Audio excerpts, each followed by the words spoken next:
Have you ever been forced to stop? Like really stop? Not just slow down, but stop. Because your body gives you no other choice. There are these moments in life when everything grinds to a halt. In 2022, I survived meningitis. One moment, I was an ambitious mom of 2 young girls who had just launched their startup. I was excited about this next chapter of hustle and pushing through life like we're all told to. And then the next moment, I was in a hospital bed, in the worst pain I've ever experienced. My body shutting down. And I had no choice but to stop. For the first time in my life, I was forced to communicate with my body. But here's the thing, my body and I weren't even speaking the same language. People often say, you need to listen to your body, and well, I try, but still I struggle to pick up on early symptoms until it's too late and I crash and burn. This feeling left me feeling frustrated, but also deeply curious. It made me question how society and I relate to the wisdom of our own bodies. I will tell you something science knows, but society refuses to acknowledge. We are not robots. We are not linear operators. We are not machines. We are not these on-demand and predictable creatures. And yet, we live in a world that pretends as if we do. But here's the thing. We are cyclical beings. Every single one of us. Nature travels through seasons, from spring, summer, autumn, winter, back to spring. The moon flows through a cycle each month and the tides follow. Bears hibernate and birds migrate on a cycle. And humans, you and me, we each have our circadian rhythm that governs our wakefulness and sleep. Men have daily hormonal cycles over 24 hours. And like the moon, people with a menstrual cycle have a rhythm of around 28 days. And yet, we've built a world that demands us to show up the same way, every single day, ignoring the fact that nothing in nature works that way. It is intriguing, isn't it, to consider we live in a world designed around the 24-hour hormonal cycle of men. The 9-to-5 workday was designed during the Industrial Revolution to serve machines and maximize factory output with men as the default workforce. It is now in the way that we've structured work, in the unspoken rules we follow, in the expectations that we hold, and in the ramifications on almost everything we do, topped by this deep-seated belief that this is the only way to do things. But people with menstrual cycles aren't designed that way. Our bodies move through cycles of expansion and contraction, energy and rest. And it affects us all, whether you have a menstrual cycle or were born from the power of one. And even though each of our experiences is unique, we all share this common rhythm. Yet, it is almost invisible. A secret, women only, shameful. Heck, even the products that we use are meant to keep menstruation invisible. And I'm sure many of you will be able to relate.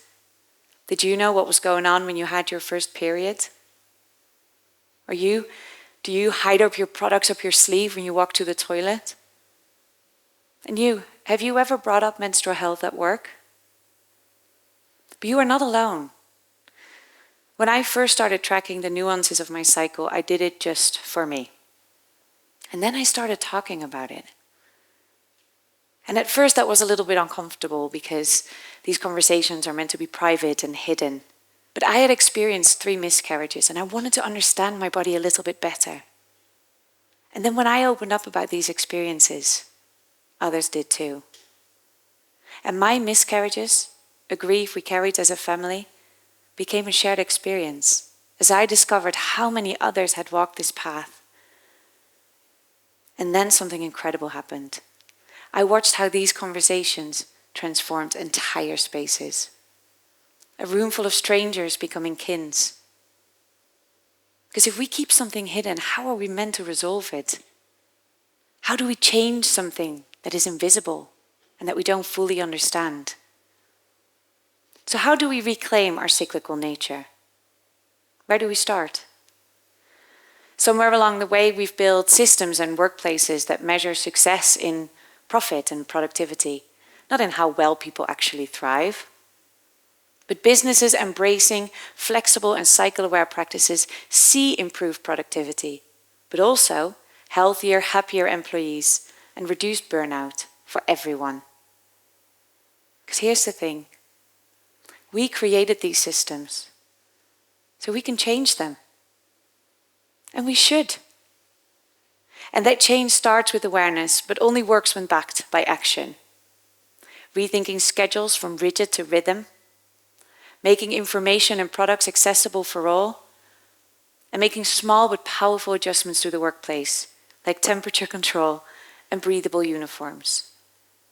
Cycle awareness as a tool would revolutionize gender equity by introducing systems and policies catered for all human beings, grounded in understanding and flexibility.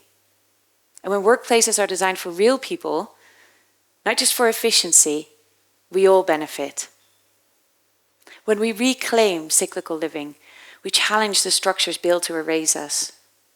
We challenge the belief that periods are shameful.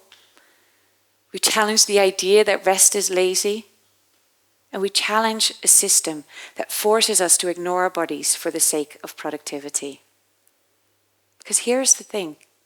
These things aren't set in stone. They're just habits. And the truth is, we have a choice.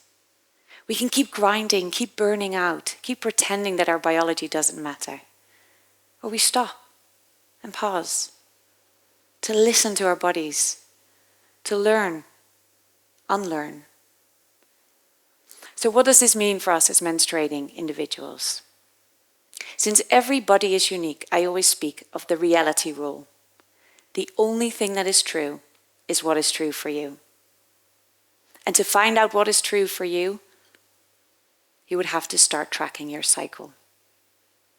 Our hormones influence how we show up each day. So where we are in our cycle matters. For example, around ovulation, nature may want you to procreate, so you may feel more extroverted, outgoing, confident. Professionally, that would make it a great time for networking, negotiating, sales. But as you head into your period, you may feel more introverted. The idea of snuggling up on the sofa, allowing your body to move through this phase with as much ease as possible. Knowing your own patterns will help you prepare for what's to come and make better informed decisions. But understanding your own body will also help you identify changes, meaning you are better equipped to advocate for your own health. Because when we understand our cycles, we don't just change our lives, we change systems. Now imagine waking up tomorrow, and instead of asking yourself, how much can I get done today? You would ask, how am I showing up today?